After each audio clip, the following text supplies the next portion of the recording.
নমস্কার প্রিয় বন্ধুরা, তোমরা সবাই কেমন আছো? আশা করি ভালো আছো। আমিও ভালো আছি। তো এই লাকি ব্লগকে সবাইকে স্বাগত জানিয়ে আজকে শুরু করছি নতুন একটা রেসিপি।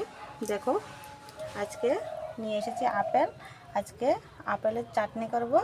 তো আপেলের চাটনি করব, তোমরা সবাই দেখবে, ভিডিওটা স্কিপ না করে। যদি ভালো লাগে তাহলে অবশ্যই লাইক শেয়ার করবে, আর যারা নতুন হয়ে গেছে তারা আমার চ্যানেলটাকে সাবস্ক্রাইব করে দেবে আর আমার পাশে থাকবে।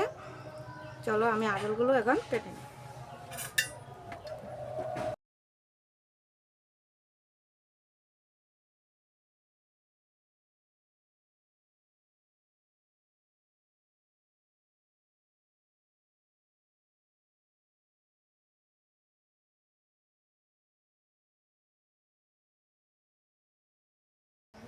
আপেলগুলোকে কেটে নেব ছোট ছোট করে।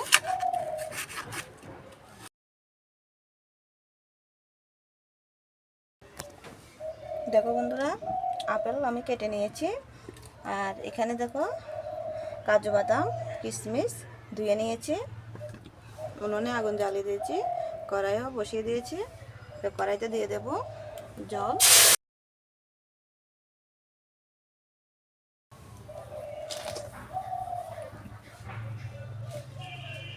জলে দিয়ে দেব চিনি। তোমরা যদি মিষ্টি বেশি খেতে চাও তাহলে দেবে বেশি করে চিনি, আর যারা মিষ্টিটা কম খেতে চাও তারা পরিমাণ মতো দেবে। আপেলের চাটনি একবার খেলে বারবার খেতে ইচ্ছে করে। তো আজকে আবার বানাচ্ছি, তোমরা দেখবে পুরো ভিডিওটা।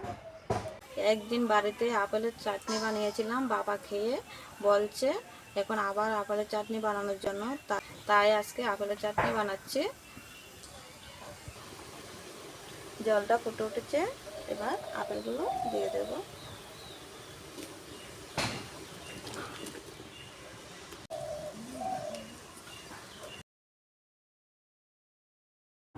আপেলটাকে ভালোভাবে নেড়ে চেড়ে সিদ্ধ হওয়ার জন্য অপেক্ষা করব।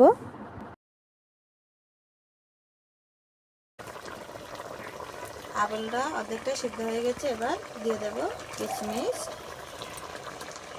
আর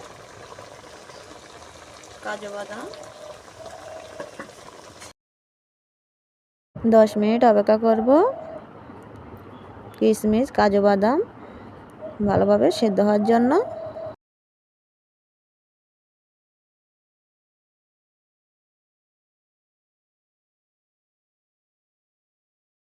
দেখো আপেলের চাটনি একদম রেডি হয়ে গেছে, এবার নামিয়ে নেব।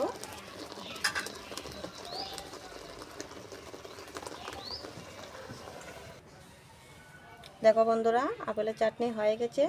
আমি চিনি দিয়ে করেছি, তোমরা চাইলে গুড় দিয়েও করতে পারো, কোনো অসুবিধা নেই।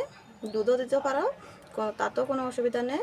তো চলো তোমাদেরকে খেয়ে দেখাই, নাহলে তো তোমরা বিশ্বাস করবে না যে হয়তোবা রান্না করে এগুলো আমি ফেলে দেব। তো আমি খেয়ে তোমাদেরকে দেখাচ্ছি।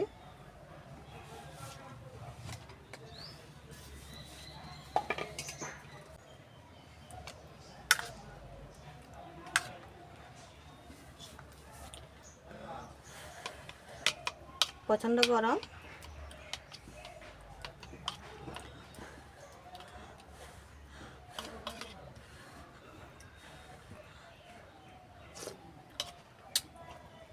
দারুণ দারুণ।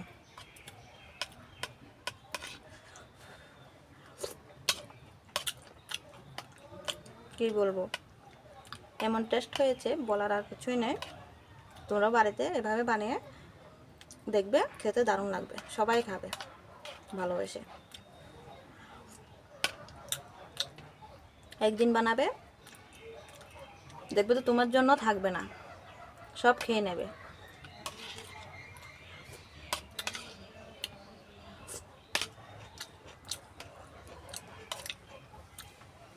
আজকের এই ভিডিওটা যদি তোমাদের কাছে ভালো লাগে তাহলে অবশ্যই লাইক শেয়ার করবে, আর যারা নতুন বন্ধু হয়ে দেখছো তারা অবশ্যই আমার চ্যানেলটাকে সাবস্ক্রাইব করে দেবে, আর কমেন্টের মাধ্যমে জানাবে কেমন হয়েছে রেসিপিটা।